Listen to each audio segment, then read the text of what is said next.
বাংলাদেশে কিন্তু অনেক দিন আগেই ই সিম লঞ্চ হয়েছে, কিন্তু আমার নিজের ফোনে ই সিম সাপোর্ট না করায় আমি এতদিন পর্যন্ত ই সিমটা এক্সপিরিয়েন্স করতে পারিনি। তো আমার ফোন চেঞ্জ করার প্ল্যান ছিল, যদিও এখন না, কিন্তু ই সিমটা এক্সপিরিয়েন্স করার জন্য একটু তাড়াহুড়ো করে ফোন চেঞ্জ করে ফেললাম। আমি কিছুদিন আগে ফোল্ডেবল ইউজ করতাম, আপনারা সবাই জানেন Z Flip 3, এখন আবার স্যামসাংয়েই আছি, আপগ্রেড করেছি, এটা হচ্ছে S22 আলট্রা। সো এই ফোনের এক্সপিরিয়েন্স অন্য একদিন বলবো। আজকে আমি আপনাদের সাথে কথা বলবো আমার ই সিমের এক্সপিরিয়েন্স নিয়ে। অ্যাজ ইউ ক্যান সি, আমি গ্রামীণ ফোনের একটা ই সিম নিয়ে এসেছি। বাংলাদেশে শুধুমাত্র গ্রামীণ ফোনে এখন ই সিম অফার করছে যখন আমি ভিডিওটা বানাচ্ছি, তাই তাদের সিমটি আমি নিয়ে এসেছি। সো এটা কীভাবে কিনতে হয়, কীভাবে অ্যাক্টিভেট করতে হয়, সেই পুরো প্রসেসটা আপনাদেরকে জানাবো। আর যারা ই সিমের নাম আজকে প্রথম শুনছেন তাদের জন্য একটু এক্সপ্লেনও করে দেবো ই সিম কী। যদিও ই সিম নিয়ে আগে একটা ভিডিও বানিয়েছি আমি, আই বাটনে আছে, সেটা শুধু এক্সপ্লেন করেছিলাম। আজকে অ্যাক্টিভেশনের পুরো প্রসেসটা আপনাদেরকে দেখিয়ে দেবো। তো প্রথমেই ই সিম মানে কি এটা বলি। ই শুনলেই আমরা মনে করি ইলেকট্রনিক, মানে ইলেকট্রনিক সিম অনেকে ভাবতে পারেন, বাট না, এটার মানে হচ্ছে এমবেডেড সিম। সো এমবেডেড যে শব্দটা, এমবেডেড মানে হচ্ছে কোনো কিছু এমবেড করে লাগানো, ফিক্স করে লাগানো।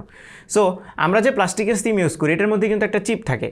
সো সেই চিপটাই যখন ফোনের ভেতরে এমবেড করে মাদারবোর্ডের মধ্যে আগে থেকেই লাগানো থাকে, তখনই সেটাকে বলা হয় ই সিম। তার মানে আপনার আর ফিজিক্যাল প্লাস্টিকের কোনো সিমের দরকার নেই। আপনি জাস্ট জিপি থেকে এরকম একটা খাম নিয়ে আসবেন, যেটার ভেতরে একটা কিউআর কোড থাকবে। আপনি ফোনে কিউআর কোডটা স্ক্যান করবেন, ব্যাস আপনার নাম্বারটা ফোনের সাথে এমবেড হয়ে যাবে এবং আপনার ফোন ইউজুয়ালি আমরা যে প্লাস্টিকের সিম ইউজ করলে যে সুবিধা পাই বা যেরকমভাবে ইউজ হয়, এক্স্যাক্টলি সেরকমভাবে আপনি ইউজ করতে পারবেন। শুধুমাত্র আপনি ই সিম যে ইউজ করছেন এটার জন্য আপনার সিমের আইকনটা একটু চেঞ্জ হবে এবং বুঝাবে যে এটা ই সিম। এইটাই হচ্ছে বেসিক ডিফারেন্স, যেটা আপনি বুঝতে পারবেন। এছাড়া বোঝার মতো কোনো ডিফারেন্স নাই, একদম বেসিক সিমের মতো কাজ করবে ই সিম। ই সিমের কিছু সুবিধা আছে। ফর এক্সাম্পল, এই যে প্লাস্টিকের ওয়েস্টেজ সেটা হচ্ছে না, সো পরিবেশের জন্য অনেক ভালো। আপনি খুব ইজিলি সিম সুইচ করতে পারবেন জাস্ট কিউআর কোড স্ক্যান করেই। সিম ইজেক্টর পিন হারিয়ে যাওয়ার কোনো ভয় নেই। সিম যে ফিজিক্যাল সিমটা খুলে রাখলে অনেক সময় হারিয়ে যায়, এই হারিয়ে যাওয়ারও সম্ভাবনা নেই। সেই সাথে ই সিম যেই ডিভাইসগুলোতে ইউজ করে সেই ডিভাইসগুলো তুলনামূলক একটু স্পেস কম নেই, যেহেতু ছোটো করা পসিবল হয়, এবং ফ্ল্যাগশিপ ফোনগুলো স্পেশালি সিঙ্গেল সিম দিয়ে আসে, ওগুলোতে ই সিম থাকে। এরকম নানান ধরনের সুবিধা আছে। সো এখন আপনাদেরকে বলি আপনারা গ্রামীণ ফোনের ই সিম কীভাবে কিনতে পারবেন, অথবা কীভাবে আপনি রিপ্লেস করতে পারবেন, মানে আপনার এক্সিস্টিং যে সিমটা আছে সেটাকে রিপ্লেস করে কীভাবে আপনি ই সিম নিতে পারবেন, যেটা আমি করেছি। গ্রামীণ ফোনের ই সিম অ্যাভেল করার দুইটা পদ্ধতি আছে। একটা হচ্ছে ফিজিক্যালি জিপির এক্সপিরিয়েন্স সেন্টারে যাওয়া, যেটা আমি করেছিলাম, এবং আমি ডিসক্রিপশনে একটা লিঙ্ক দিয়ে দিচ্ছি যেখানে যেই এক্সপিরিয়েন্স সেন্টারে গ্রামীণ ফোনের ই সিম প্রোভাইড করা হয় সেগুলোর সবগুলোর অ্যাড্রেস দেওয়া আছে। আমি যেটা গিয়েছিলাম সেটার অ্যাড্রেসও কিছুক্ষণ পরে আপনাদেরকে বলছি। আরেকটা ওয়ে হচ্ছে জিপির অনলাইন স্টোরে গিয়ে ই সিম মাইগ্রেশনের পেজটাতে আপনি ফর্মটা ফিল আপ করে অ্যাড টু কার্টে দিয়ে পেমেন্ট প্রসেস করবেন। তারপরে জিপির একজন কাস্টমার সার্ভিস থেকে একজন আসবে, আপনার বাসায় এসে আপনাকে ই সিমটা প্রোভাইড করে দিয়ে যাবে। তবে আমার কাছে কনভিনিয়েন্ট মনে হয়েছে ফিজিক্যালি যাওয়াটাই, কারণ জিপির এক্সপিরিয়েন্স সেন্টার ঢাকা শহরে প্রচুর পরিমাণে আছে। অনলাইন যে সার্ভিসটা সেটা শুধুমাত্র কিন্তু ঢাকা মেট্রোপলিটন এরিয়ার ভেতরেই থাকে, বাইরে কিন্তু হয় না। তাই অনলাইনটা আমি আর যাইনি, আমি সরাসরি বসুন্ধরা সিটিতে একটা জিপির এক্সপিরিয়েন্স সেন্টার আছে গ্রাউন্ড ফ্লোরে, আমি অ্যাড্রেসটা দিয়ে দিচ্ছি, আপনারা দেখে নিতে পারেন। আমি দোকানেরও একটা শর্ট দিয়ে দিচ্ছি আপনাদেরকে, সেখান থেকে গিয়ে আপনারা নিতে পারেন ই সিম। তবে এখানে একটা জিনিস খেয়াল রাখবেন, জিপি কিন্তু শুধুমাত্র সন্ধ্যা 6টা পর্যন্ত আপনাকে সিম প্রোভাইড করবে, এরপর আর দিতে পারবে না, যেহেতু অফিস আওয়ার তারা মেনটেন করে, তাই সন্ধ্যা 6টার আগেই আপনাকে যেতে হবে। আরেকটা ব্যাপার হচ্ছে, জিপির ই সিম যদি আপনি নিতে চান, তাহলে যদি আপনি নতুন সিম কিনেন তাহলে প্রাইস হচ্ছে 200 টাকা, আর যদি আপনি মাইগ্রেট করেন, মানে পুরনো যে সিমটা আছে সেটা থেকে যদি আপনি রিপ্লেস করেন তাহলে 99 টাকা। আর যদি আপনি জিপির স্টার কাস্টমার হন, যেটা আমি, স্টার কাস্টমার হলে রিপ্লেসমেন্ট একদম ফ্রি।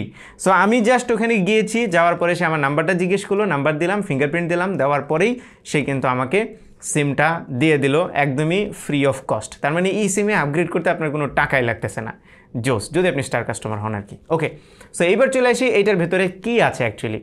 ছোট্ট একটা খাম দেখতে পাচ্ছেন আপনারা, এবং এই খামটা ওপেন করলেই এটার ভেতরে জাস্ট একটা কিউআর কোড পাবেন, যেই কিউআর কোডটা আপনাকে ফোনে স্ক্যান করতে হবে। সো ফোনের কোথায় গিয়ে স্ক্যান করতে হবে সেটা একটু বলে দিই। সো প্রথমে আপনাকে সেটিংয়ে যেতে হবে। আমি অ্যান্ড্রয়েড যেহেতু অ্যাক্টিভেট করেছি অ্যান্ড্রয়েডেতে, অ্যান্ড্রয়েড দিয়ে দেখাচ্ছি। যাওয়ার পরে সেটিং থেকে আপনি কানেকশানসে যাবেন, অ্যান্ড দেন যেতে হবে সিম ম্যানেজারে।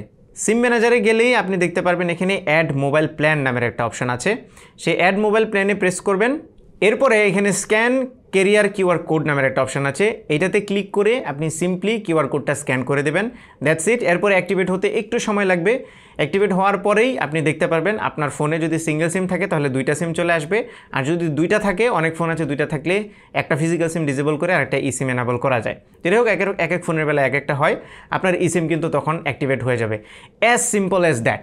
তবে একটা জিনিস এখানে বলে রাখি, আপনার কাছে যে কিউআর কোডটা থাকবে এইটা বছরে আপনি 2বার স্ক্যান করতে পারবেন। 2বার স্ক্যান করার পরে আপনাকে আবার নতুন করে রিপ্লেস করে নিয়ে আসতে হবে। আমার মনে হয় না যে 1 বছরে কেউ 2-3টা ফোন সুইচ করবে, এতটাও হয় না। তারপরেও যদি কেউ করেন তাহলে নতুন করে নিয়ে আসতে হবে। সো এই ছিল ইসিম অ্যাক্টিভেশনের প্রসেস। এরপরে আপনি আপনার ইসিমটা রেগুলার সিম যেভাবে ইউজ করতেন একজ্যাক্টলি সেমভাবে ইউজ করতে পারবেন without any other issues.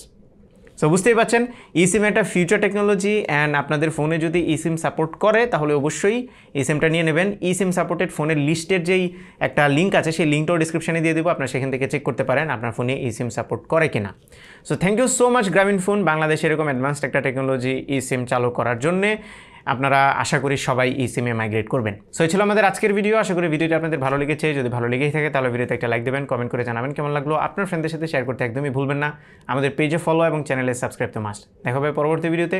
Till then take care. আসসালামু আলাইকুম।